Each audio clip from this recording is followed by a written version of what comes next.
Welcome back to the Junk Room, everybody. It's noontime, time for a Junkman video. Don't forget, 3 videos a day, 2 on this channel, 1 over at Junkman PLUS channel, link in the description below. So what are we going to talk about today? Well, I'm not sure if I did a video on this, or maybe I talked about it when we were doing the podcast or what, but I thought it might be fun just to kind of talk about what got me into collecting action figures as an adult. And I'd love to hear from you guys in the comments also, what got you back into toys. Now, I was thinking, when did I get out of toys? I was trying to think of that, and I think it was probably 85. I think by 85 I was out of it. I remember at 84 getting pushed into He-Man because I was all about Star Wars, and then for Christmas I got a Castle Grayskull, Snake Mountain, and all the He-Man figures.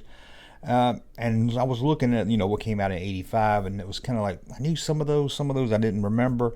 So I think it's about 85 I was out of it, which is blew my mind because as thinking back, it seems like I was into He-Man for at least 5 years or something. For years, it seemed like I was into He-Man and Star Wars. But it seems like I had a very slow, about a year into He-Man. It's probably about it. But again, looking back, it seems like I was at least 2 or 3 years into He-Man, but I guess not. So we'll say about 85, I was putting my toys back in the closet and I get them back out and moving on. I was more into music, trying to be into girls or trying to have girls into me. Hanging out with my friends were a lot more fun on the weekends than going to my grandma's house where I kept most of my Star Wars and He-Man toys at the time. So by 85, I was out of it. And then, I don't know, 89, I hadn't thought about toys or action figures in a long time. I was in my own little world then. And I remember seeing the Batman movie. And I think a lot of you probably going to say yes. Probably about when I started tinkering in my head about collecting action figures. Because I saw I saw Batman. And I thought, oh, wouldn't it be kind of cool to have a Batman figure? That's all I wanted was a Batman figure. And I remember picking it up, got a Batman figure. And, at the time, I didn't know any adults. Or, I guess at this time, late teens. Buying any kind of action figures. You can see my mind wants to say Star Wars, so I'm used to saying Star Wars figures because it's my go-to buy action figures. But I bought the Batman, Toy Biz Batman. Liked it, and then I was like, well, Batman's got to have somebody standing. I think it was standing on my dresser at the time. I said, well, let me get a Joker. I have to have Joker. I got Joker, and then I was like, well, there's only 3 of them, so I got to get Bob the Goon. So I got Bob the Goon. So I had all 3 of them. I never really thought much about it after that, and went back, I was back in school, kind of went back into my own ways. And then, I don't know what year it was. It was probably late. Let me edit real quick. Okay, sorry about that. I wanted to see what year something came out because I kind of pinpoint when I started getting into more action figures. So it was probably 1990. Had a local comic book store near my house. Well, I say near my house, about 15 minutes away. But I went in there. Didn't really know. I would go to comic book stores every now and then. Even as a kid, it was hard to. One comic book store we had when I was real little was on the other side of town. It was really hard to get to. So every once in a while, I would go to the comic book store. Sadly, I didn't get to hang out there a lot. So I went to this one comic book store and, started looking around. And that's when I noticed the Star Wars Marvel comics. And I thought, hey, it might be kind of cool to buy these. They're only like $1. Some of them was cheaper than $1. None was over $1, maybe $2 at the most. So about every weekend, I would go up to the comic book store, sometime 2 or 3 times, because I was driving at this time. I'd go to the comic book store and I would pick up. I had a list I would check off which one I had and trying to collect all the Star Wars Marvels. And again, no one was buying Star Wars at this time. No one really cared.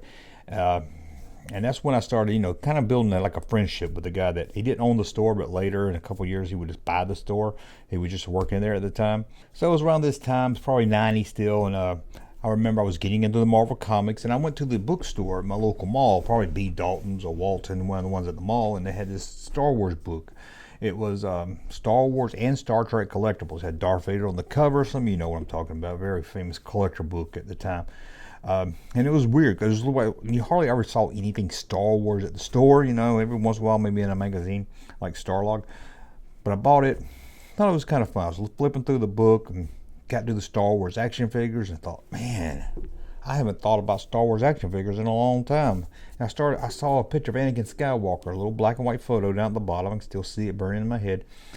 And they made an Anakin Skywalker figure? I could not believe it. And that's when I started looking at the list. The figure, Han and Carbonite? What? Luke Skywalker in a stormtrooper outfit. That one blew my mind. It was like those three. I was like, man, I was like Jawa with a vinyl cape, and I remember Jawa with a vinyl cape. What? And it just really sparked something. So at this time, I was doing a lot of online stuff. Probably Prodigy. Right around this time, I was on Prodigy. Moved over to American Online. So it's probably Prodigy, and they had these little groups, just like yard sale groups, and it's mostly housewives, wasting time. And you could post on there with stuff you had to sell, stuff you were looking for. And I was like, hey, I want some Star Wars toys. I grew up with them. I just like to get some Star Wars. So this lady sold me. It was Luke X-Wing, I think an AT-AT driver, and it was one other one. It was, I think it might have been a Bespin guard. It was something Bespin related. Is that or Lobot? I think it was Bespin guard. She's like, I got these 3 figures. My son used to play with them. That's all he's got left. So she sent them to me, and I paid I think I just paid shipping costs. It was nothing. So I got that, and that kind of started the spark right there. I was like, I got to buy this vintage. I got to get more of this. And then by this time, the guy that I know that has the comic book store, he bought the comic book store, moved it down the road, and was redoing it. He had a partner. And I walked in there, and he was selling Star Wars vintage toys. I couldn't believe it. And this, again, had to be late 1991. And I was like, what? You're selling old Star Wars stuff? I couldn't believe it. He had an X-Wing, and he wanted $20 for it. And I was like, oh. $20. So I remember buying that X-Wing and headed to my grandma's house because I knew I had some Star Wars toys over there. Sadly, around 85, 84, I took all my old Star Wars toys that was me and my brother had and went to my friend's Boyd's house and left them at his house and never saw them again. So I went to her house hoping to dig up something. And they had a few figures. I had a blue Snaggletooth. Actually, it was my brother's blue Snaggletooth, and it handed me down and became mine. But I actually had blue Snaggletooth, one that I held on to, but ended up trading it for a land speeder, a Han Hoth, and I think a Luke figure. By the time I was happy. So that really got me in, and I started getting on a Prodigy and American Online, finding other collectors. I can remember back then it was hard to find Star Wars stuff. So I told this one collector about the comic book store in my town. He drove, from 2 states away just to come up there, and the guy was like, how did this guy find out about my store selling Star Wars stuff?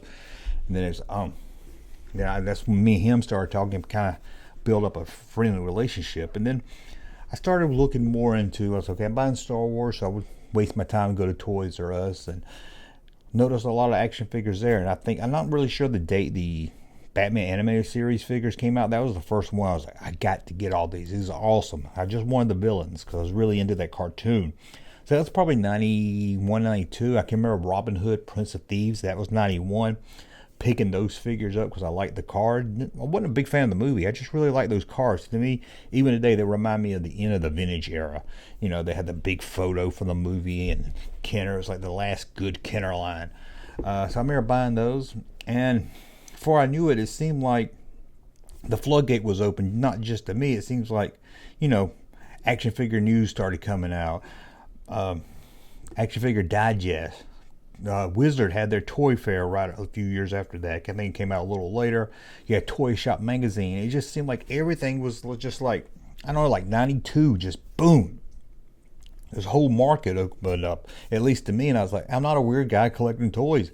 Then the Toy Biz X-Men came out, and they were a huge hit with the comic book type of people I were hanging out with. So that really sparked it. And then I think it was 93, 94, I started working part-time for Hasbro. The comic book store, a guy from Hasbro came in there and said he was looking for somebody to do some merchandising part-time, about four days a week. And he called me up, I was looking for a job, and I was like, man, Hasbro, I love this. He's crazy, I would love it. So I talked to the guy at Hasbro, started working there part-time, and mostly I would just go into Toys R Us, rearrange the toys, make sure the toy section looked good, stock whatever I could, help them out. They had Game of the Month, switch it out, and set up new promotions, displays and stuff. So it was really awesome. And it always gave me a chance to look in cases in the back. So that just made me want to buy stuff more. So I covered, my whole town. So I would go to Toys R Us. I would go to Kmart. We had Roses. I had 2 Roses. I didn't have a Target in town at that time. But anywhere that sold toys, my service merchandise, I would go in there. And it was great. And that's, of course, them. The Star Wars Bendums came out. I had to get those. And then 95, Star Wars came out. Back to the store, and that blew me away. So it's like throughout the 90s, I was crazy about action figures, and that really just sparked something. And I guess that's the end of the story. I mean, that's how I got started. And throughout the 90s, you know, I was really buying Star Wars. And Star Trek came out. Oh, I was obsessed with the Star Trek Playmate toys. And then anything that just looked cool, I was buying Spawn. I didn't even know much about Spawn. I just loved the look of the figures. You know, I knew who Spawn was and everything. I just didn't, I wasn't average. I wasn't a real hardcore Spawn fan. I just loved the figures and everything there. And it was like anything cool I was buying, or anytime I saw a female figure I was buying or trading online.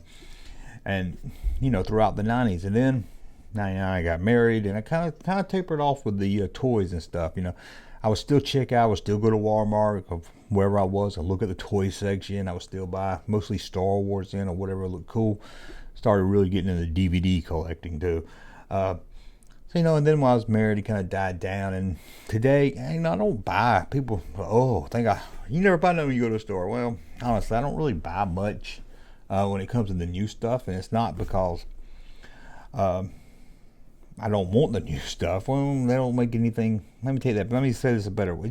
I learned about, I don't know, 5-10 years ago sometime, I learned that a lot of the stuff I buy ends up in my closet. And so, you know, and I've talked to my buddy Russ. Oh, if you don't know the story there, me and Russ was, I knew him from the comic book store. And when I was working at Hasbro, they said, hey, we're going to get you a second person to work with you to help you out. I was like, I want to go full time. You know, if Hasbro would have let me go full time, I'd still be there today, I hope. But that's okay. So I said, I called his friend up. He had a friend named Chad, called his friend up and said, hey, you want to work for Hasbro? And at that time, he was working at the comic book store. And he was like, no, but, you know, I said, well, what about your friend? I kept calling him Ross. I said, what about your friend Ross? He's like, who? I said, Ross. He's like, oh, Russ. I said, well, give him a call and see. So I called him, and he was like, yeah, I'll do it. And we started working at Hasbro, digging through boxes, pulling boxes, opening Star Wars boxes and stuff. You know, we were working for Hasbro right when Star Wars hit. So that was great. It was a great time. It was a great way to collect, too. You know, got to go in the stock room and stuff. So that's really good. But as I was saying, throughout the 90s, I was collecting. Then I got married, had kids, kind of tapered down. I was still kind of keep my eye on it. But now I've learned that if I buy something, it usually sits in my closet. If I want to buy something, I want to make sure it's put out here. And it's, you know, how many times can I buy Boba Fett? How many times can I buy Han Solo? So it's got to be something that really pushed me. The retro figures I really like, just because it just reminds me of, although I do have the I have the original figures. Just something about buying them on that car. I just have to support anything that's like old Kenner related. And today, like I said, if I buy something today, it's just got to be something different. Something that really moves me to buy it today. But that's really a look at how I got into adult collecting. That sounds kind of dirty. That's how I got into as an adult collecting action figures. And I'd love to hear from you and see if your story's kind of similar to mine. Well, just kind of rambling here, but hopefully this was fun for you guys. As always, thumbs up on my content, subscribe to the channel. We'll talk again soon. Hey, Junkman channel popping though.